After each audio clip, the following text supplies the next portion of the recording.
Hello everybody, and welcome to part 3 and the final part in painting our beautiful colorful landscape. This is where we get to add all the detail and fuss around with things and make the whole thing come to life. I'm so glad you came back for part 3.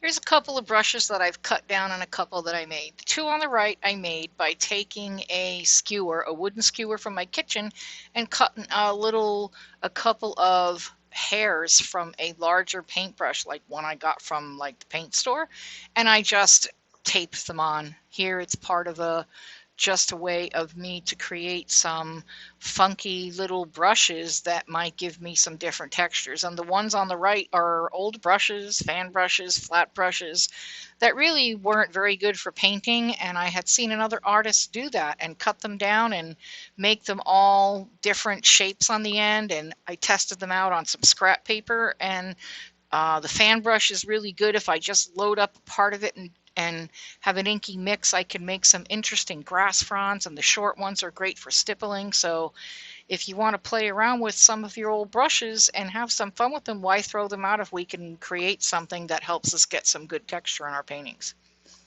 So here we are on to painting the background. I love detail. I love to fiddle with detail. I am by no means in a hurry to finish my painting, spending an afternoon just sitting around playing with color mixes, adding different levels of colors and building up the details a little bit at a time is just a great way to spend the afternoon. So I have no problem fussing with this for a while. Actually, it's probably something I should learn to stop sooner. But you got to do what you enjoy. And so here I have a bunch of mixes on my palettes. You see that I have some blue-greens in varying shades, and I have some pinker purples, and on the left-hand side I have a few more that are bluer purples, a little bit lighter blues, a little bit darker blues. This is where I take all of the values and bring them into the top layer of the painting. You see the bushes in the background have now been painted in a little bit, stippled with some of the lighter purples, and this is where we want to build up our lightness a bit at a time. So you take your medium color and you base it on, and you see where you want to put your leaves and define them, and then I work on different parts of the painting all at once and try to bring it all up a little bit at a time so I can see how everything's looking together, what needs a little bit more shadow, what might need a little bit more pop of color for brightness. I'm not going to put my lightest parts on till I'm finished with a particular area or close to finished. And so here you see me putting in the trees. I'm actually taking parts of mixes of some of the blues and some of the lighter medium colored purples and layering them, stippling them on together to define some of the clumps of tree leaves. Right here though, right now I'm thinking, those wisteria ones that hang, or the weeping cherry trees that we see in the summertime, and I just love that effect in a tree. Down south they have the moss that just drips off the tree, and so while I'm building up my leaves, I'm also thinking of using the edge of my brush that I cut down, and I'm gently tapping to just bring a couple of leaves down in a line and carry that throughout the tree, so it kind of looks like these are groups of flowers that are growing much like they do on those trees, just because I think it's a fun look and wanted to try it. I'm going back in, building up different shades of color. I want a little bit of the warm and a little bit of the cool blended throughout there. So here we're going to move into adding some darks. I had mentioned in an earlier video that sometimes when you paint in your colors, your relative values between your lights and your darks change, and sometimes you need some more of one and or the other. And so here I added a lot of my lighter colors, but then I realized that my darkest values kind of faded. I'm also not worried about making it too dark at this point in time, because I can always go over it with a little bit of the medium value and gently blend it in to what's going on in the rest of the tree. So I don't want you to be afraid to go a little bit further. One of the things I often see with new artists is that they're afraid to go darker when they're painting their paintings because they're afraid they're going to go too dark. And again, I'm going to repeat, oil painting is quite forgiving, and so you can go a little bit dark and then you can always go back and lighten it up. So don't be afraid, because the value is what gives your things depth and form, and you want to have the depth. You want it to look like the tree is growing, but that there's darker recesses of the tree that we don't quite see. So now you see me going back in with some of the warmer colors, that pinkish purple in the middle, just to add a little bit of brightness to my tree. I don't want it all to be cold on the cold side of the color wheel. I kind of want to blend some warms in there as well, so I have a really interesting look.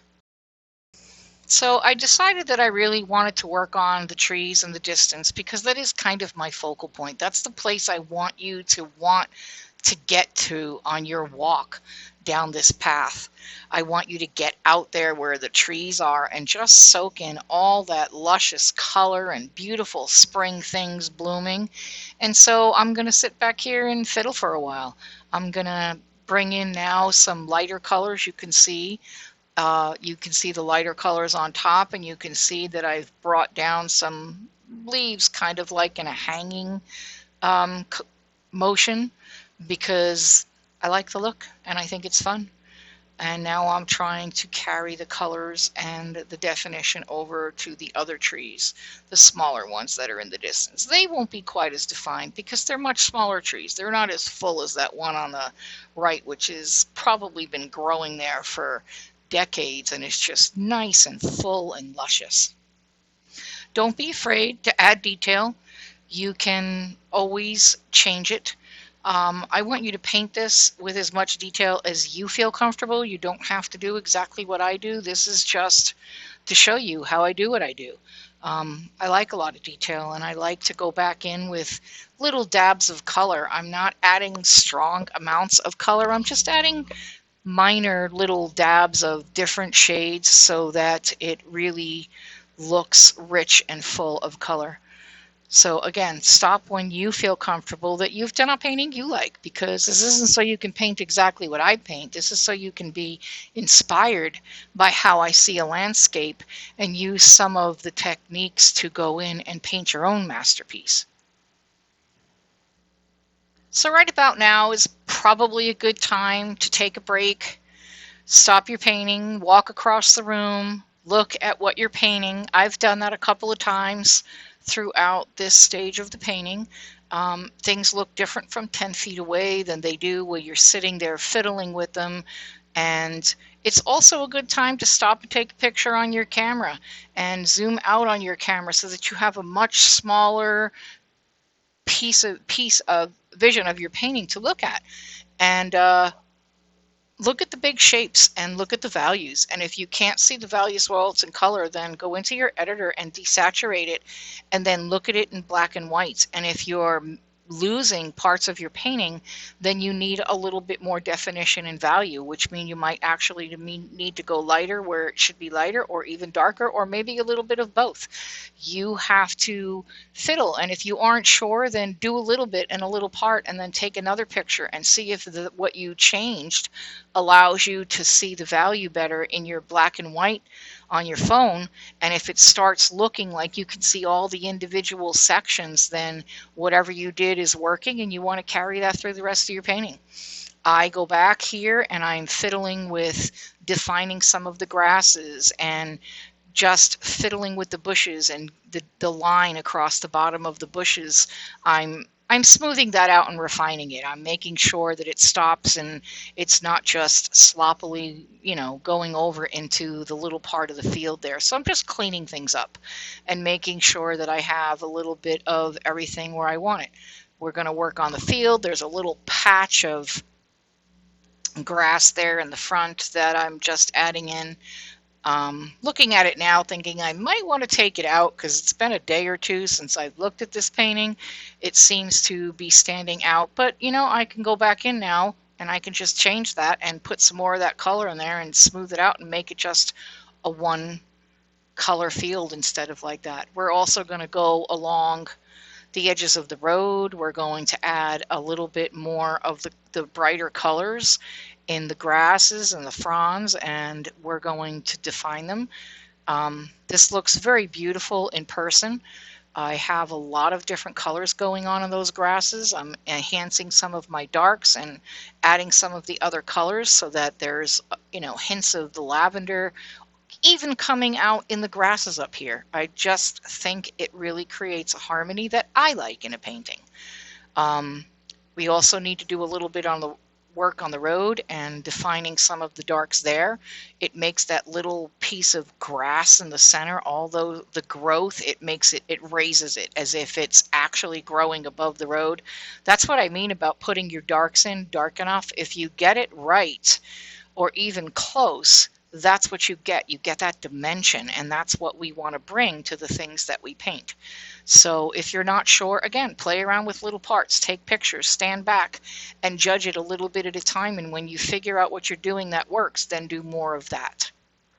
Painting should always be what you like. It should be your interpretation of what you see and how you want to paint it. You don't have to paint according to anybody else's vision or standards. And while it's nice to learn from people, and sometimes it's nice to look at some of their techniques and try them out and ways that you want to apply them to your own painting, but it's when you step away and use the things you've learned on your own vision where you get to discover your style and who you are. And art is a forever learning process. I'm still learning every day. I still take tutorials from artists that are doing different things than me, that paint better than me, because there's always something to learn that I can bring to my own painting.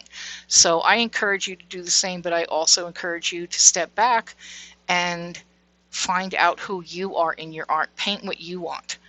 I love uber realism, and I love all of the realistic colors, and that some people paint things and I can't tell the difference between it and the photograph, and I admire that. And I have painted a couple just for fun to see what I can learn from them, but I also love taking that back to my own style. And I love color, and I wake up and play because I love color and wondering how many ways I can infuse it in what I do and creating a magical little painting that day. And I encourage you to do the same. So right now, what you're watching me do is just take some colors from my palette and make sure that I've brought those colors into all aspects of my painting. I want a little bit of the blue-greens in different values in my grasses, and I even want to bring a little bit of the purples in there. I want to make sure that my end of the road, my shadows, are not just dark, dark brown. I have brought a little bit of the dark purple in there because that is what I've used for my shadows through the whole painting, and so I want them to be harmonious with each other. So I don't want one to be a totally different color than the others, as it will draw too much attention. And I am adding highlights and little flowers in the things, and the flowers aren't just one color. The flowers, there's a couple of soft white ones in there and a couple of soft purple ones, and then I've gone in with a little bit more magenta and made a few more of them pink.